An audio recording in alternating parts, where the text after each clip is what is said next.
6 years ago, in a show of support for Saudi Arabia, the UAE and Kuwait downgraded ties with their bigger neighbor across the Gulf. With no ambassadors and minimal contact, Iran's isolation and hostility towards its Gulf neighbors grew. Added to that was the U.S.'s maximum pressure campaign on Tehran and the war in Yemen. But now, regional tensions are easing as the UAE moves to restore full diplomatic ties with Iran. Relations took a hit back in 2016 after Iranian protesters attacked Saudi diplomatic missions. The unrest was sparked by Riyadh's execution of a prominent Shia scholar. The Gulf states and Iran have been at odds for years, from supporting opposite sides in the war in Yemen to suspicions over Tehran's nuclear program. But the reappointment of ambassadors from the UAE and Kuwait, together with talks between Iran and Saudi Arabia, have lowered tensions. The diplomatic overtures also follow a wider regional realignment that has seen Türkiye improve its own ties with Israel and the Gulf states. To further discuss this diplomatic shift taking place in the region, joining me now from Hamburg is Sara Bazubandi. She is a research fellow over at the German Institute of Global and Area Studies. And we also have on the show Ahmet Uysal, who is the director of Orsam, a think tank based in Ankara that focuses on the Middle East. Welcome to both of you. Sarah, let me begin with you. In the ever-changing landscape of the Middle East geopolitics, put this latest move into context for us. What does it mean, the appointment of ambassadors? I think this on its own is a very significant event, but also when put into context of a potential nuclear deal between Iran and the global powers, it's even more significant, because the GCC countries were very strongly opposing the previous deal that was cut in 2015 between Iran and the Western global powers and the P5+1, so-called P5+1. This round of negotiations are taking place in the aftermath of several significant regional events: the attack on Aramco, the drone attacks on Abu Dhabi, several minor attacks on various oil carriers in the Persian Gulf.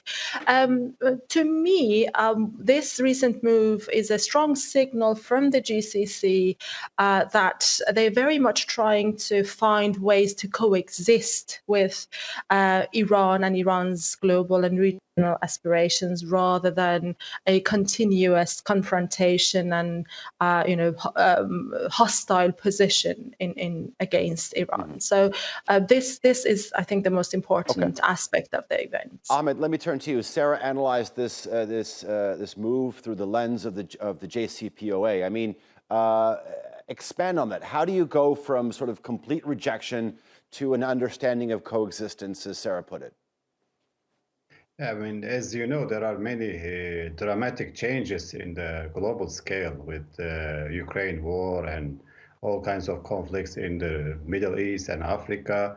Now, I think countries are realigning themselves. Even America don't know what to do. I mean, they don't have a clear vision for for the new world, but the new world is taking its shape, and that's why the country is also realigning or rearranging their positions vis-a-vis their neighbors, vis-a-vis the big powers, and this is the very critical point of history in history, and I think the countries are now, especially the Gulf countries, are also rethinking.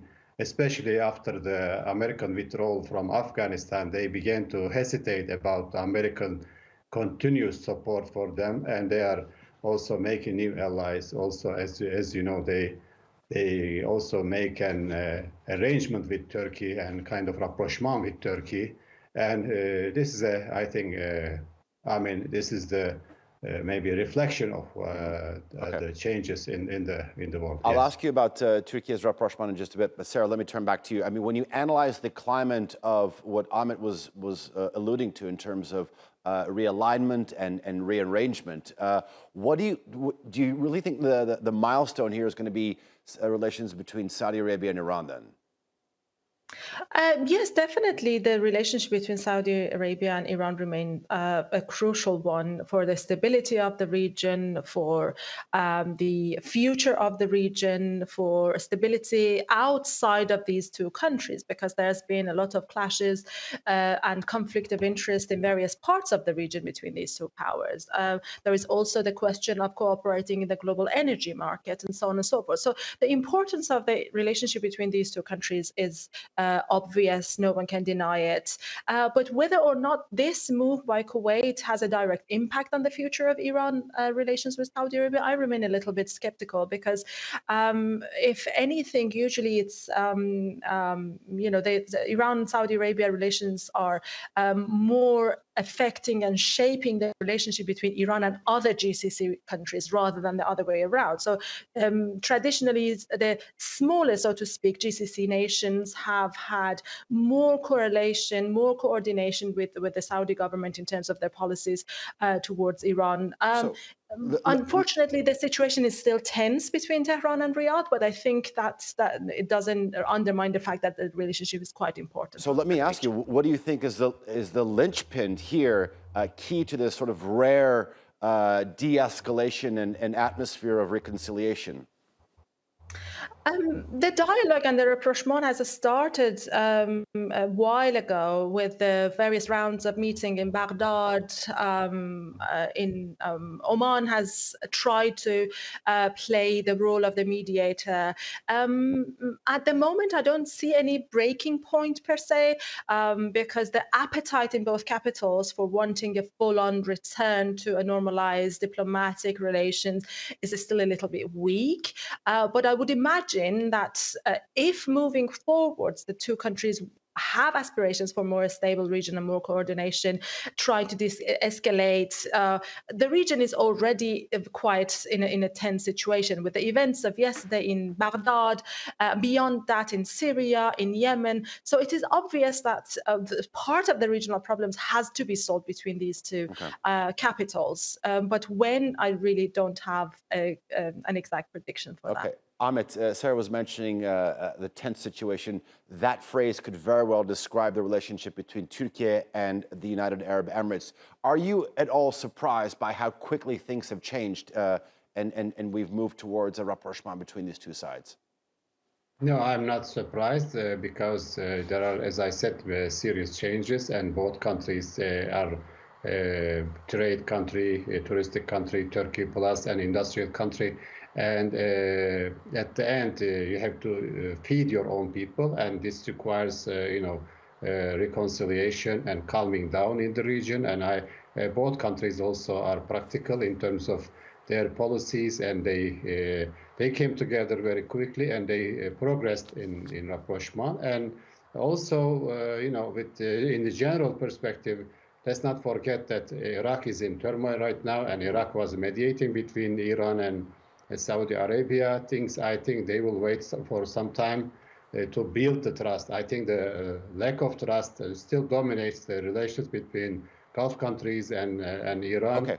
But the trust, I think, came back with Turkey and the Gulf countries more quickly than the other. We'll talk about what happens if trusts, if the idea of trusts sort of starts to erode. But Ahmed, I want to sort of follow up with you in terms of how you think the trickle-down effect will be when it comes to the proxy wars in the region. Obviously, this is going to help countries sort of avoid themselves being overstretched in the region. Yes, like let's take Syria. The Gulf countries are now out of Syrian, supporting Syrian opposition, but Turkey is there. And in Libya, they were supporting the Haftar and the coup government. Now they backpedaled from that, and the recent crisis in Libya also showed the strength of Turkey and stabilize as a stabilizing force in Libya. And they are less involved right now in many issues, like their fingers were burned in Yemen and in Libya, etc. So they are calming down and coming to the senses because they kind of overstretch, especially when we talk about the UAE. But this is a try and error world also. The countries also, like people, try and then they come to more reasonable terms. And I think that's what we see today. Okay. Sarah, my last question is going to be to you. Ahmed talked about sort of building trust. I mean, when you're dealing with traditional adversaries trying to engage in a period of rapprochement, I feel that there's always going to be a feeling of wariness. I mean, where do you think the boundaries are here? I mean, could there be a hiccup in all this?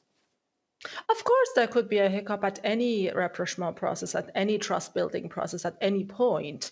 That's a given. In international relations, one of the rule of the games is that the other party might at any point pull the plug and not want to, continue the negotiations. But that very much depends on the overall global and regional dynamics and the environment. In my opinion, if the current global environment remains as tense as it is, there would be very little appetite for wanting to escalate, but also that doesn't mean that the remaining and maintaining the status quo will be a no option. So it would very much likely, in the worst case scenario, be the case that the animosity will continue. The diplomatic relations between Tehran and Riyadh will not be rebuilt, and the ad hoc provocation here and there will continue to happen, but not hopefully any major substantial escalation. Okay. Sarah Bazubandi and Ahmed Uysal, thank you very much for joining us here on Straight Talk. I appreciate listening to your thoughts.